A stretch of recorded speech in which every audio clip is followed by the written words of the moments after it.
Julian Tricia, how are you? Good, good. And you? Yeah, good. Good to talk to you. We thought we'd reconnect and have a bit of a chat. You've been you were just telling me you've been reading some pretty interesting articles in the New York Times. Do you want to share that with us? Yeah, a couple of articles. Um, so one was last weekend, an article. I took it as an article on climate change, but actually it was an article about the way the world is going right now, and maybe the pessimism that we feel, Or and there are reason to feel, negativity, right? That's hanging yeah, the around. negativity, and yeah, with the wars and climate change, and with many reason to be worried about the future. But in the article that the journalist goes back to 100 years ago in the 1920s, which in our collective imagination were a time of dancing and party and fun after the First World War. So people let themselves go, and but in the article he explains that actually there was that, but there was also a lot of pessimism about the future. Um, Not only because there's been so many people died in the First World War, but looking ahead, there was a lot of worries about um, what we were going to do with all the new technologies that were coming, and especially in terms of weapons, chemical weapons. Even there was an understanding that we could use nuclear power to create bombs. And I think in the article at some point he mentions about Churchill, who was at that time very pessimistic about the future of humanity and how we were, running towards conflict again, and with the weapons we were creating that we might not survive. So the article also makes the point that there was that sense of maybe humanity wouldn't make it for very long already at that time, and maybe there were other time in history where those things happen, and that right now it's a little bit the same. There's wars again, many wars, and talk about using nuclear weapons.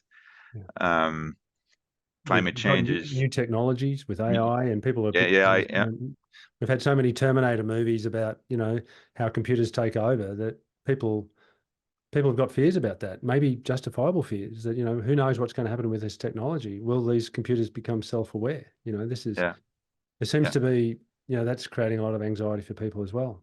yeah.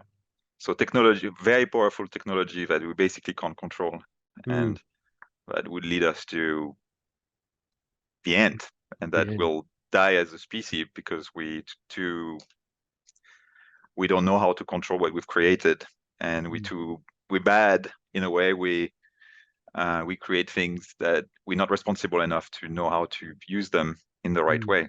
So, but his point is that this way of thinking can just be self-fulfilling.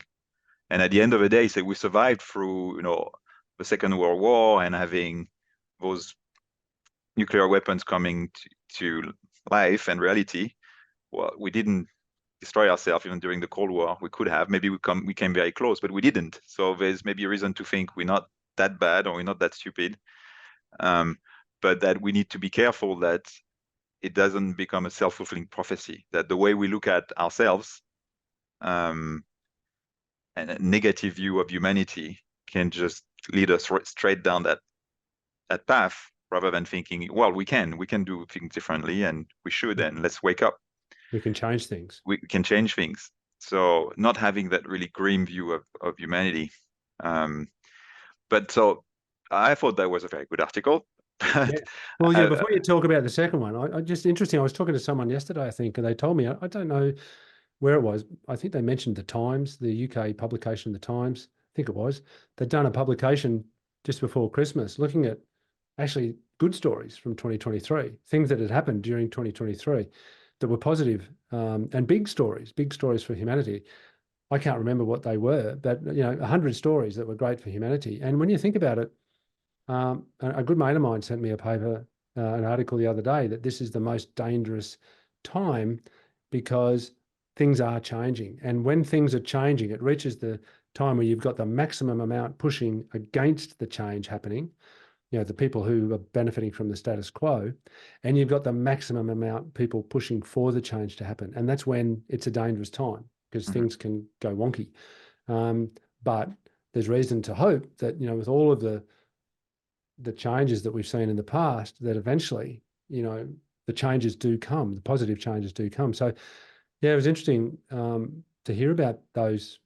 Like if we look at things if we have a half glass full view of the world, maybe we can help bring that sort of world into being. If you can dream about it, maybe you can bring it into being. And so, I think this is right with climate change in particular. Maybe AI with the wars. There's plenty of reasons to feel Mhm. unhappy, right? And despairing and And even just powerless. powerless, absolutely powerless. And that, you look at humans, you think, have we learnt nothing? But overall, I don't know, there's also reasons to be positive. And so I thought, when you talked to me about that article, yeah, it's good to keep a sense of perspective sometimes that, yeah, we're going into difficult times. And hey, the World War II wasn't an easy time. So I think Churchill and the others were correct that dark times lay ahead. And I think we've got some dark times ahead with climate change and other things too. But maybe there's an undercurrent and a growing current of good that might just pull us out of the worst of it. Who Mm, knows? I always mm. say to people, let's see. We've had a lot of comments on our past videos where people are saying, oh, we're doomed, we're doomed. Or, oh, there is no such thing as climate change. I'm like, who, let's see. But I think if we go forward with this sense of positivity about trying to make our small part of the world um, as good as it can be by our actions, by our kindness, by our humanity, maybe we Yeah, can make a difference. yeah. And that's probably what connects to the second article, the choice we make Mm, on a daily basis. And so this article, also from a couple of weeks ago, um, I think it's extracted from a book from a rabbi in the US who talks about this really ancient practice. It was written in an ancient book of Judaism. Um, and the practice was to, at certain time of the year, people would go up to the Temple Mount in Jerusalem, and they would go around the square up there, um, starting from the right and going around if they were doing well. If they were fine, they're happy, everything was okay in their family. But if they were not doing well, if they were sick, if they lost someone close to them, they'll start walking left. And what would happen is that the people walking right and then the one walking left at some point will meet. And so if you were doing fine, you will meet someone going the other way. You will ask, so what happened to you? What's ailing you? And the person will talk about their grief, and the conversation will end with the people coming from the right saying, a blessing. And basically, I'm there for you, and I'm listening to you, and I pray for you.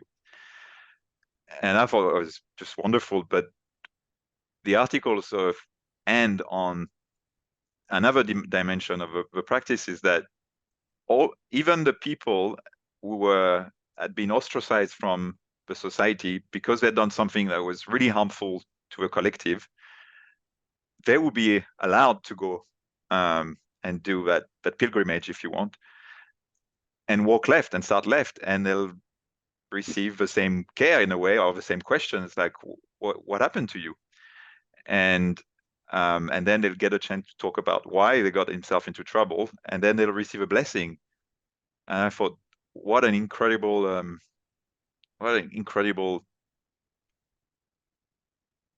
practice. Um, and and just this idea of whatever happens, if you're doing well, you should show up and be there for others, and ask how they are doing, and bless them. Um, you don't need to try and solve their problem, but just holding their pain and try to understand is probably the most important thing you can do. And then on the other side, even if you've done something really wrong, there'll be there someone for you, listening to you, respecting you as a human being, and try to understand and give you a blessing, whatever happens. And what if we were showing up in that way, both when we're not doing well and when we're doing well, for each other, and we could hold each other's pain like that and try to understand each other in that way. I mean, at all levels, can you imagine what that could lead to? And especially in a moment like this, where there's, as you said, there's we could go in many different ways. Things could go, and there's a lot of tension, a lot of misunderstanding between people. That is probably what we're seeing across the board everywhere in the world, is that we're having a hard time listening to each other. Yes. Maybe that's that's all we need, like, to maybe make better choices in the future, with a big responsibility we have in our hands now. Maybe it's just showing up in that way, wherever we are, whatever we're doing, and asking, like, what's happening for you? It seems a very powerful few words, right? Because if you're truly, you can ask someone, but if you truly care to hear their answer, it makes human connection, right? It builds relationships. And I think part of the problem that we're facing is we've lost that ability to connect with other people in that caring, kind way. We see them as, oh, you know, they're from a different political party to I am. They have different views to what I have. Therefore, they must be bad, and I shouldn't talk to those people whatsoever. And I think that is the root of so many problems that we're facing in the world. We're just not talking to each other. We've lost that ability for human connection. So yeah, I think that story is really powerful. It builds relationship, even with people Yeah, who, as you say, they've done something bad, they've been ostracized, but they have this opportunity to nonetheless not only be heard, but to get them. Perhaps the most powerful thing is to have a blessing. yeah, Like I give you a blessing. I hope this gets better for you. yeah. Heartfelt blessing. It's pretty powerful stuff. Why don't we do that more? Mm, mm. It's funny, huh? It's and I'm just thinking about one thing.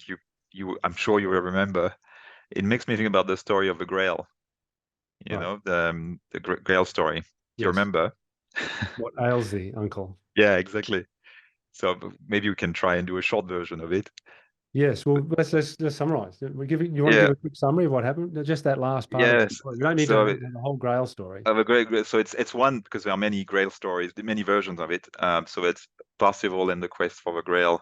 Maybe we can share the reference of the Yes, book. There's a fantastic book, yes. By Lindsay which, Clark. yeah, exactly. And basically, so Parsifal is a knight who, fights in the world, and the world is not going so well. At least his world, there's a lot of suffering because of all those wars. But he's winning. He's a very good knight. Um, but one day he gets lost in his life, and he's on his horse, and somehow he finds this castle in the middle of the mist. He finds a castle, and that's the castle of a Grail. Um, and in that castle, he realized that his own uncle is there. He's the king of that place, but he seems to be injured. He has a wound, and so the first time that Percival finds his path to this castle, he sees his uncle, but he's been trained to be a good knight, and he doesn't say anything. He sees the suffering, but a good knight, he has learned that a good knight doesn't ask any questions, so he doesn't ask any questions. And he ends up leaving the castle, and the people in the castle curse at him, saying, "You're a fool. You What a couldn't have bad asked. person you are. Yeah, Yeah. ask us, and you couldn't ask the question." And he's like, "What question? And why are they cursing at me anyway?" So he leaves angry, and he spent many years just being angry at the world, and Fighting and killing people. fighting, killing more people. Wars. Yeah, and in the book, he talks about the wasteland. So the land, not only there's war, but the land has gone to waste because of all that fighting and people not doing well. Um, anyway, there's more fighting, but at some point, he finds his way back to the castle, and he has grown as a person, as a human being. And that time, he does find again his uncle suffering, but he's compelled to ask the question. It comes to him. What he naturally, actually, the first time it came to him too, but he had learned to block it as a good knight. His His head. education was He's been his head and trained. education. They've been trained, but his instinct this time, he followed it and asked the question. And I think the word is, "What ails you, What uncle? ails thee, uncle? What ails the uncle?" And when he asked that question, his uncle straight away starts looking much better, and And the everything, Grail appears. and the Grail appears, and anyway, the land Is recovered, healed. Yeah. is healed, and it's a whole party and everything. But asking that simple question leads to the whole kingdom, the whole The whole place world. healing again, The and whole world healing the again. whole world Compassion. healing. So yeah, talking about those articles, it also leads back to that very ancient story, because it dates back from the Middle Ages, and Here it here it is. is. Here it is. Fantastic story. I keep it handy. So for everyone, it's Parsifal and the Stone from Heaven, a Grail romance retold for our time. It's based on an ancient text from the 12th or 13th century, I think, wasn't it, Julian? Mhm. But Lindsay Clark, a wonderful British author, has made this retelling of it, retelling of it for a modern audience, and just such a beautiful moment. Um, I've got it here. I've got the page here. He says, let's just share it with people. Where should I start? You can also add, well, you don't want to read the end of a book, but in a way, it I'll doesn't just say read this, much like, about yeah, the end of the the book. So it says the last paragraph is so, wonderful. so Parsifal came in, and there's his uncle, and he's suffering, and he says, already Parsifal's eyes were blurred with tears as he stood by his uncle's suffering body. He was remembering the father who had abandoned him, and the mother he in turn had abandoned. He remembered how he had brought death to his kinsman, the Red Knight, with the ignorant javelin he had hurled. He remembered the anguish of the starving women and children among the blackened ruins at the siege of Bel Repair, and the bodies of the dead he had found in the sacked farms all around that city. He remembered how the once lush land had been laid waste by war and greed, by the seemingly insatiable lust for land and power. He recalled the grief of Gurnemanz for his dead sons, and how, unable to accept her own inconsolable loss, Sigun had cherished the rotting corpse of her lover. He was thinking about all those who had suffered in his cause, and of the many brave knights that had been injured and killed by his own furious pride. With a pang so excruciating that he might have been acknowledging it for the first time, Parsifal felt all the grief he had encountered since he first began his long journey into exile from true innocence of the heart. And in that same moment of anguished illumination, he saw how, mile after mile, day after day, battle after battle, until he had finally met defeat at his brother's hands, that guilt-driven journey had taken him further and further from the one true source of joy and meaning in his life. Reflecting on his pride and bitterness and the willful error of his ways, he found himself wondering what the wound was at the heart or in the mind of man that kept him forever in exile from what he most desired. And there, in the immediate presence of the Fisher King's intolerable suffering, he felt utterly powerless, that for all his manly strength and proven valor, he had nothing to offer but compassion now. Parsifal lifted a gentle hand to soothe the pain that seared in wave after wave across the wounded man's brow. His own body was trembling with grief. In the immense, attentive silence of the hall, he heard himself whispering, "What ails thee, uncle?" And I won't go, well, just it said, and it was as if the whole mysterious castle of the Grail exhaled. For hearing the tenderly uttered question, Anfortas opened his eyes. The measure of his breathing altered, and his skin, that had been as grey as any shroud, began to suffuse with colour as the lips of his wound were softly sealed. It just goes on. And as you say, right at the end, and it talks about how the world was healed through this compassion when Parsifal finally got connected to who he was as a person and acted from that place. And right at the end, the poet Wolfram, who had originally written the story in this translation that Lindsay Clark had put together, he says, "For I, Wolfram, poet of the heart, maintain that when life is so lived that the world's favour is won without dishonour to the soul, then this is surely fruitful toil. And if there was a war in heaven once, then we who are neither wholly good nor wholly bad, we who consist both of shadow and of light, we sad, wounded creatures standing between earth and heaven, striving to be whole, can, if we are truly human, choose to be among the healers too. And that's the end of the book. So what a beautiful passage, and good on you, mate, for, you know, reminding us of that, this idea that we too can be healers, but we have to make the choice. We have to choose to be healers. We have to choose to put down our swords. We have to choose to show compassion for the other, right?